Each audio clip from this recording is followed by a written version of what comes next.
What if the most dangerous part of being human was never the hunt, but the night? Not the spear, not the chase, the dark.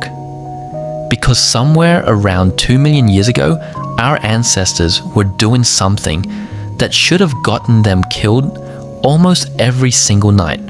They were lying down, defenseless, eyes closed, in a world crawling with predators built specifically to hunt in the dark. And yet, they survived. Generation after generation. Which raises a question that sounds simple, but honestly isn't. How did a slow, clawless, fangless primate manage to close its eyes at night? In a world designed to eat it? Stick with me, because the answer isn't what you think. And it changes the way you'll see your own bedtime routine forever. Picture East Africa a few million years back. The sun drops fast near the equator. No twilight lingering for hours. Just a switch flipping from gold to black. And that darkness wasn't empty. It was hunting. Lions with night vision 6 times sharper than ours. Leopards that could silently drag a body twice their weight up a tree. Saber-toothed cats built like tanks with knives for teeth. Giant hyenas with a bite force that could crack bone like a pretzel. Meanwhile, early humans had what exactly? No claws, no armor, no sprinting speed. Basically, nature handed us a participation trophy in the survival Olympics. So why weren't we wiped out in a single bad week? This is where the story actually gets interesting. Because early humans didn't survive the night by being strong. They survived it by being smart, social, and sneaky about sleep itself. Let's start with the obvious one. Fire. When our ancestors learned to control flame, everything changed. Fire wasn't just warmth, it was a force field. Big cats, for all their power, share one very relatable trait with your cat at home. They're terrified of fire. The flicker, the heat, the unpredictable movement. Predator brains read it as chaos, and chaos means danger. So a burning fire at the edge of camp basically told every night stalker in the area, nope, not tonight. But here's where things get weird. Fire alone wasn't enough, because fires die down, wood runs out, and predators are patient. So evolution and our ancestors needed backup. That backup was elevation. Early hominins like Homo erectus likely still used trees as safe zones, echoing what our even older ancestors did for millions of years. Height meant safety. Big cats are excellent climbers, sure, but height still adds delay, and delay is everything when your survival depends on waking up half a second before claws arrive.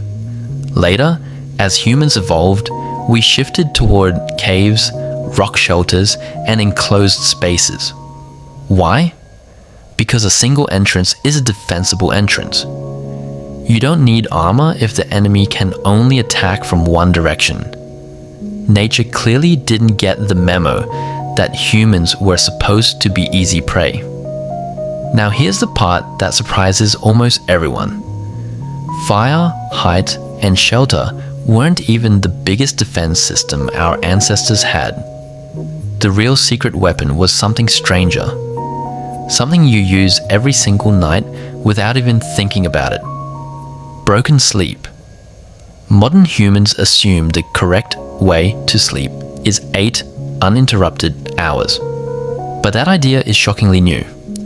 Anthropological studies of modern hunter-gatherer groups, like the Hadza in Tanzania, reveal something wild. At almost any given moment during the night, someone in the group is awake. Not because they're insomniacs, because their brains are wired for it.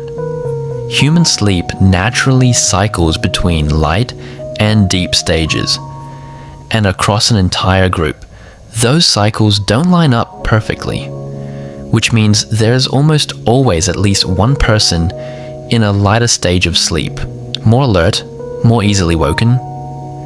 It's basically a built-in night watch system, except nobody had to volunteer for the shift.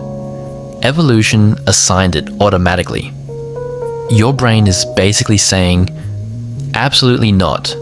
I'm not letting all of us go unconscious at the same time. But here's where scientists were even more surprised. This staggered sleep pattern wasn't just about biology. It was social. Group sleeping wasn't a comfort choice. It was survival math. A lone human sleeping alone in the open had a real chance of becoming a leopard's dinner. But a group of 10, 20, 30 people sleeping close together near a fire with staggered alertness cycles? That's not prey anymore. That's a fortress with a heartbeat. Predators evolved to target the weak, the isolated, the vulnerable. Humans evolved to almost never be those things at night. It's like evolution accidentally left a bug in the system. Except the bug turned out to be one of our greatest survival features. And this teamwork extended even further. Some researchers believe our ancestors developed early forms of thorn barriers, piling branches and spiked vegetation around sleeping areas, similar to structures still used by pastoral communities in Africa today. A wall you could build in an afternoon, strong enough to make an approaching predator think twice. Layer by layer, humans built an invisible fortress out of fire, height, shelter, timing, and numbers. No single piece was unbeatable. But together it was almost unstoppable.